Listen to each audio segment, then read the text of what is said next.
Two cars leave the same dealership on the same day for roughly the same price. 3 years later, one is still worth about 3/4 of what its owner paid, the other is worth barely half. Neither was crashed, neither was thrashed. So what quietly decides which cars hold their value and which ones bleed it away? Start with the most brutal fact in car ownership. A brand new car loses value the very instant you drive it off the lot. On average, a new car sheds around 20% of its value in the first single year, and close to 30% by the end of the second. The reason is almost philosophical. The moment the car has an owner, it is no longer new, and that word new carries a huge premium that vanishes the second the paperwork is signed. After that first steep drop, the curve mercifully flattens. A car loses value fastest when it is youngest, and slowest when it is old. Which is exactly why buying a lightly used car 2 or 3 years old can be one of the smartest financial moves in all of motoring. You let the first owner absorb that terrifying first-year cliff, and you buy in just as the curve goes gentle. But why do some cars fall off that cliff and keep tumbling, while others barely stumble? Strip away the mystery, and depreciation is simply the used car market repricing your vehicle over and over based on one thing. How badly do people still want this exact car? That is it. Everything else is a detail. Anything that makes future buyers want your car more, or makes fewer of them available, props the value up.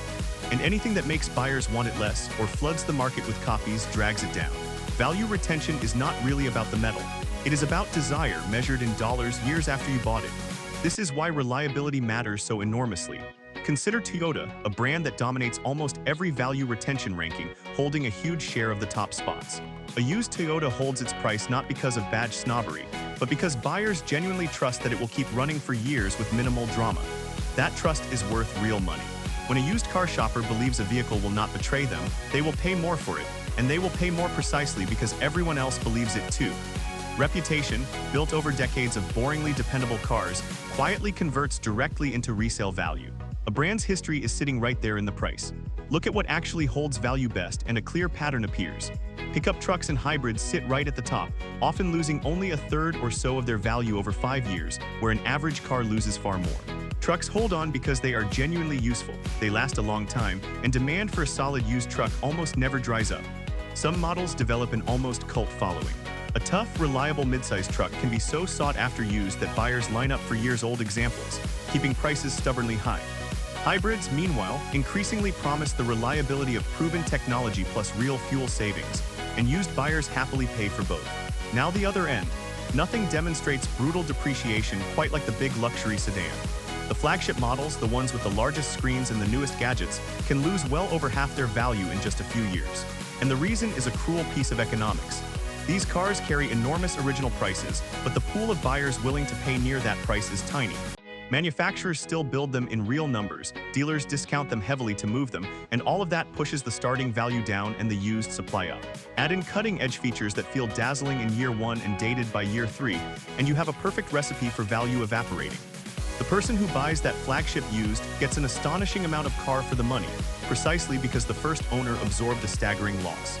And then there are electric cars, which right now sit at the very bottom of the value charts, with luxury electric models the worst of all.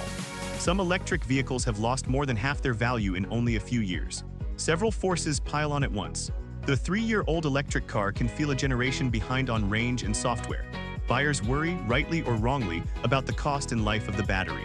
And crucially, constant price cuts and government incentives on brand new electric cars quietly drag down what anyone will pay for a used one. Why buy a used electric car for a high price when a new one, after incentives, costs barely more? Every discount on a new model sends a shockwave straight through the used values behind it. Not all of this is out of your hands.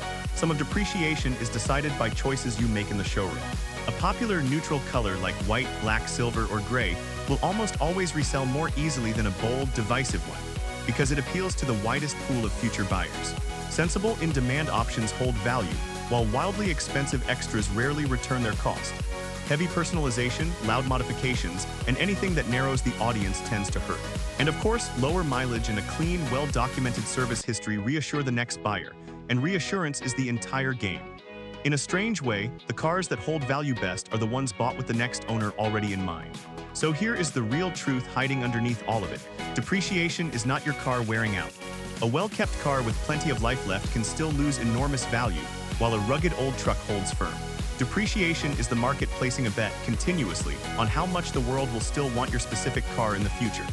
Buy the vehicle that everyone will still quietly want years from now, the reliable, the useful, the sensibly chosen, and that collective desire works in your favor. Buy the flashy, the fragile, or the fast obsolete, and you end up paying for the glamour twice. Once at the dealership and again much more painfully on the day you finally try to sell.